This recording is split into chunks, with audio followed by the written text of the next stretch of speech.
Okay, I'm going to be talking about the Tidradio H3. H8 is very similar. I have a bunch of these. The price was right, and they're just great when you're roughing out.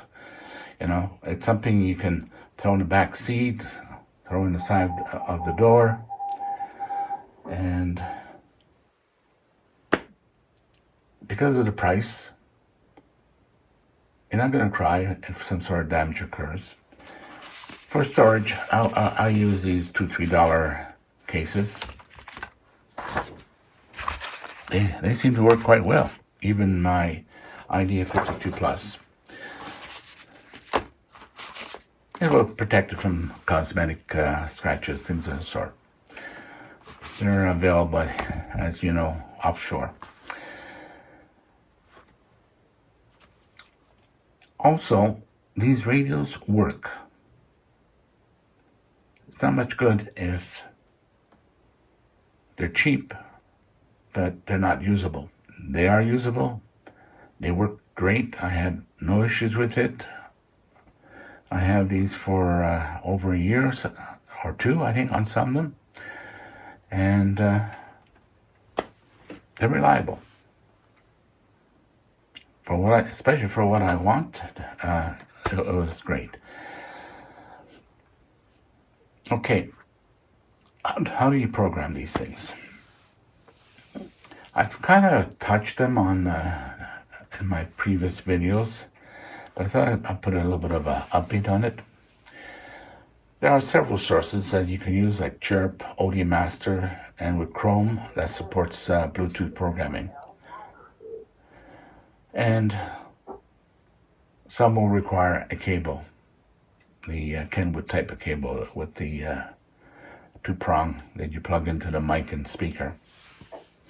Especially, that's the only way you can do it if you want to update the firmware or use the memory channel app that comes with the firmware update. Expect some mistakes in the database. You know, the offsets, tones, etc. Tones can often change on many repeaters.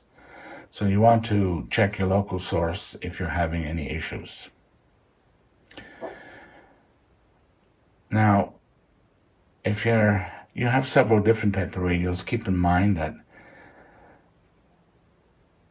a lot of the apps have their own field naming. So what will work on one app will not on another's. So you may be forced to use several formats, which is why I use my FileMaker database, because I don't have to keep re-downloading all the memories. I can use the current set, and it will automatically, through the scripting programming I do, make the necessary changes so that I can use the same database for my H3, my H8, my ID 52 Plus, my ICOM 705, or even the 7300,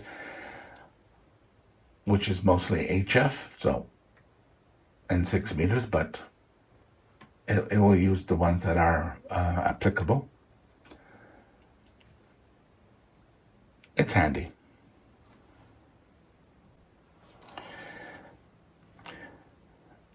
Generally speaking, when you want to add or edit a memory channel, you have to use the VFO mode and then save to the memory channel of your selection. There is a menu item called 25, where you can edit a memory or create a new memory. Once done, you can then write to the memory that you're modifying. However, if you haven't used that for a while, it can be frustrating. For me, it was quicker to use my database, downloading to the radio with my choice of apps, options that are available for the Mac OS. I generally use Chirp on Windows, the app that comes with the firmware update. A year ago, I did try OD Master and the OD Master app, and I have not used it since, but at that time, I just found it didn't work very good. It may have changed. You need to check that out. I do have several H3 radios and H2. Once I set up one the way I like it, Then I can use the wireless cloning on my other half a dozen radios. Or if I'm set up already on my laptop, then it's just a matter of unplugging and plugging in the cable and doing an upload to the radio. So depending on how convenient it is, one or the other, they both work great. Now, the H8 doesn't support wireless cloning, so keep that in mind. However, I only have 2 of them. So I just use the cabling, and it works great.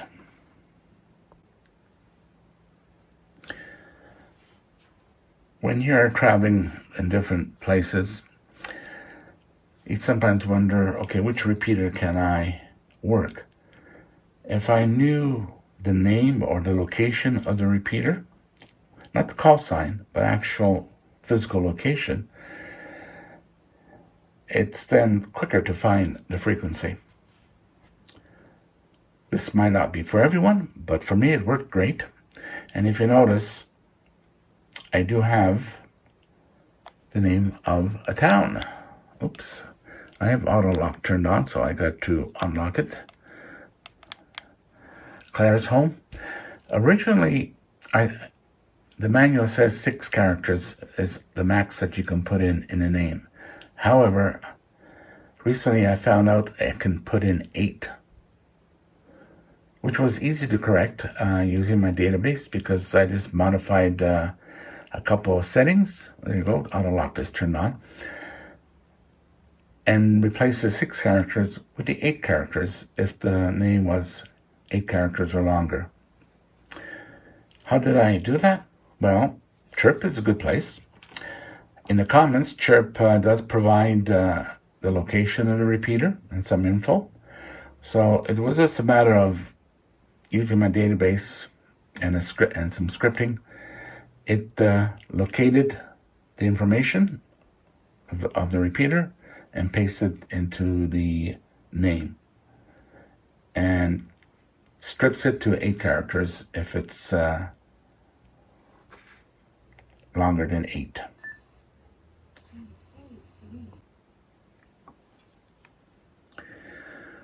When there's more than one person in the group, hiking or whatever, I always have the auto lock on so that people won't make changes accidentally and you lose communication. I think it takes 1 minute and it will lock. If you want to look for a particular frequency, and I find hitting the key like 4466 Edmonton 88. There you go. It won't. I think if I hit 199, yeah, 019. So because I think 190 is the last memory. Okay. So 191 to 199 will not bring you there because it's empty. So in case you're wondering why it's not working, it's because the memory is blank. And if it's blank, using the quick key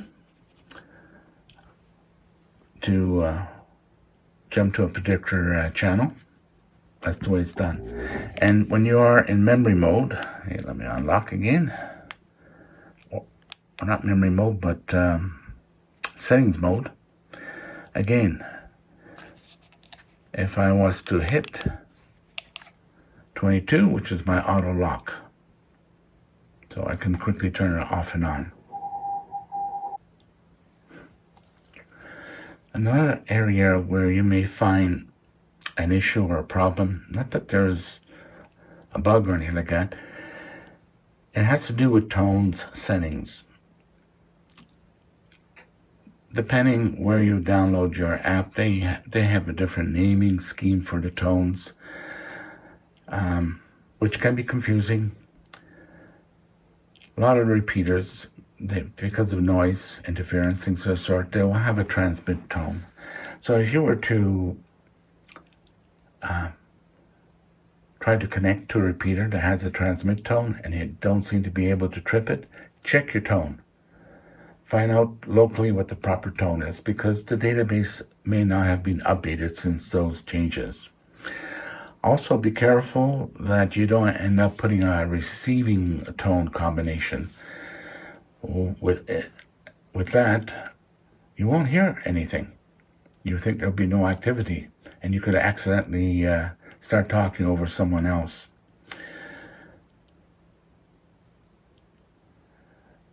So keep that in mind.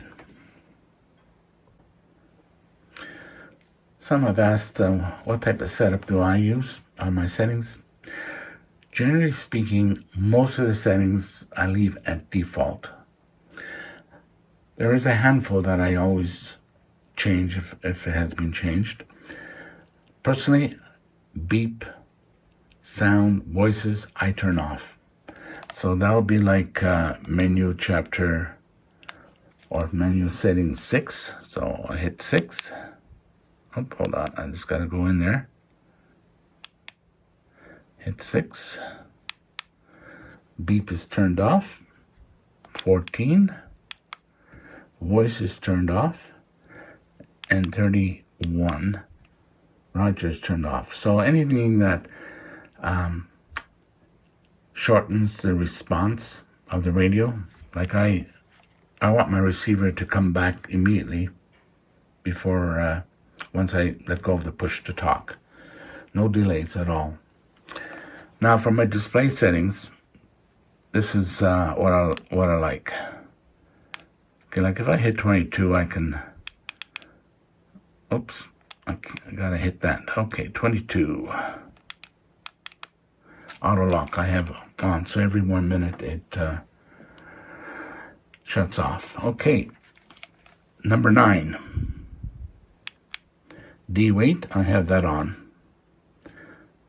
Number 18, FM Dual Watch, I have that on. Number 36, Sync is on. And of course, 19, I like to have a name instead of a frequency for VFO A. And 20, I use frequency. And so this is the way it will look.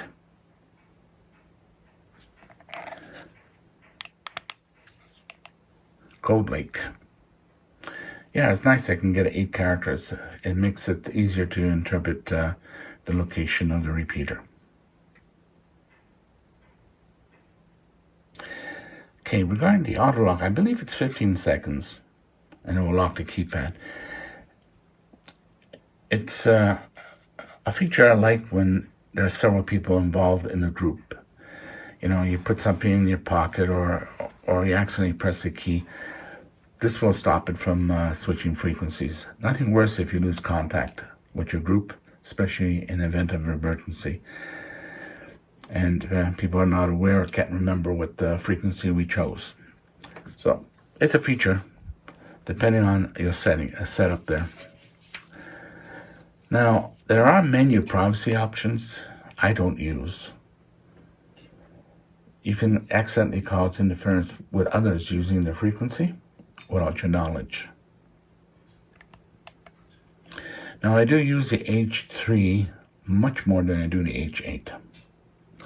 Mainly because of the size and price and the application where I use this radio.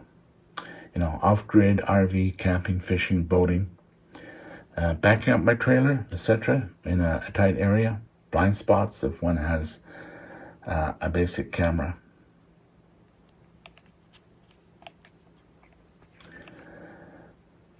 So I do have ICOM radios, which I use,